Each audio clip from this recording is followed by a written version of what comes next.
Welcome everybody to a look at a brand new 4K Steelbook release, and it's for a film from this year, 2024, and it is Kingdom of the Planet of the Apes. So this is directed by Wes Ball, who did the Maze Runner trilogy, which I kind of really rather enjoyed despite some of its obvious flaws. And this is a science fiction action film, clocking in at 145 minutes long, had a budget of $160 million and had a box office return of $397.4 million. So whether or not that's considered enough to want to do the next two films in this new planned trilogy, I don't know. I've not heard any plans for a future film, which it would be a bit of a shame. But at the end of the day, we are dealing with Disney, and if something doesn't make a big amount of money, then they are not interested. Does star though Owen Teague, who is in ICU, Freya Allen, who was in the film Baghead from this year, which is somewhat underwhelming horror film. Also stars Kevin Durand, who was also in another horror film from this year, but a much better one in the form of Abigail. He was also in Free Turn to Humour. And finally, William H. Macy, who was in the likes of Fargo, Boogie Nights, Air Force One, and Cellular, which I find to be really rather underrated. So yeah, several generations following Caesar's reign, apes, now the dominant species, live harmoniously while humans have been reduced to living in the shadows.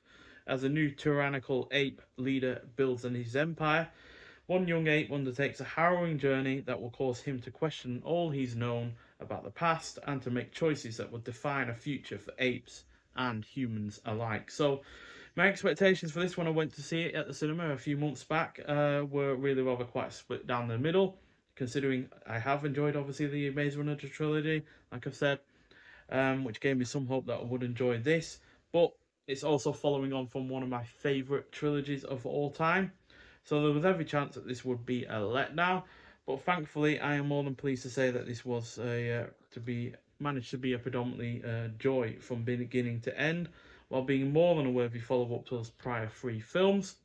The cast for the Apes are all excellent, while the cast for the humans is also good, as obviously the human and ape casts are kind of separate because obviously the ape ones are behind a load of motion capture and you're obviously not seeing their faces, but yeah, they are still really rather good as far as voicing and doing those motion capture elements. I love the fact it takes time to build both its world and its characters in an effective manner. I know some people have had issues with the first hour or so being a bit slow, but for me personally, it's not only doing the characters and the world building really well, but it's also showing off these amazing special effects, the score, and also just setting the groundwork for some future aspects, which it builds on satisfyingly. The motion capture looks brilliant, as do the rest of the special effects, as I've already said. The motion capture in particular, it really does get across the emotions and the facial features of these apes really, really well. Everything from smiling to the eye movements and such, it just really is out there and definitely is the best looking of the four films so far.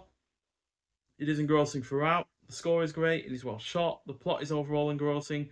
It didn't feel its length one bit, and even though it could have perhaps had a little more in the way of spectacle, I did feel it was overall a well measured effort between all of its components. Thoroughly surprised by how much I enjoyed this when I first watched it, and still holds up even on second rewatch. And like I said, I hope there is more to come because ultimately this does not feel like a setup for more to come, as it is at least able to stand on its own. But there is the room there to expand upon what this film has already set up. So yeah, incredible film to be honest. I really am surprised by how much I enjoyed it originally, and yeah, it still holds up even on home viewing, especially since the 4K looks excellent, especially when it comes to the sound. And yeah, I really, really do like the look of this Steelbook. I like the color palette it's got going on. And then you've got this side view there. So I feel like they've gone for this color palette because it's more of a kind of a regal kind of color, the gold. And it is obviously dealing with a kingdom in that respect. So it's understandable why they go for that kind of color. And then we have the two discs inside, 4K at the front, Blu-ray at the back, with a shot from the film behind them.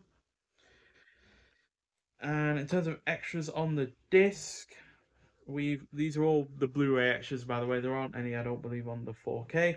So we've got on the Blu-ray Inside the Forbidden Zone, making of the Kingdom of the Planet of the Apes, and then we've got deleted extended scenes with audio commentary by director Wes Ball. So yeah, they should be interesting to take a look at. But yeah, the film itself is more than worth this purchase, and then you've also got the fact you've got a fantastic looking steelbook, and then the 4K and the extras on top of that. So yeah, it is a shame that this hasn't done as well as the previous three films. I think War for the Planet of the Apes, or no, Dawn of the Planet of the Apes was the most successful one that made more than 700 million. It would have been nice for this to have made that kind of level of money to guarantee two more films, but yeah, even if they don't do two more, this is still a really, really good effort in its own right. And like I said, it doesn't feel like a lot of it's been left on a cliffhanger, you know, in an unsatisfying manner.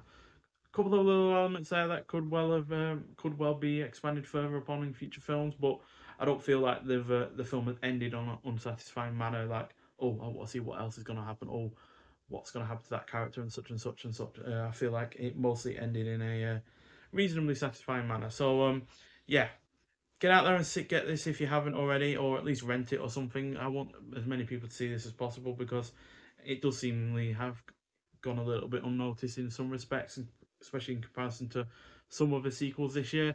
But on the whole, well worth the watch, especially if you enjoyed the previous films like I did. Nonetheless, so if you have seen this one before, I'd like to hear your thoughts on it. But thank you for watching, and I'll see you in the next one. Bye.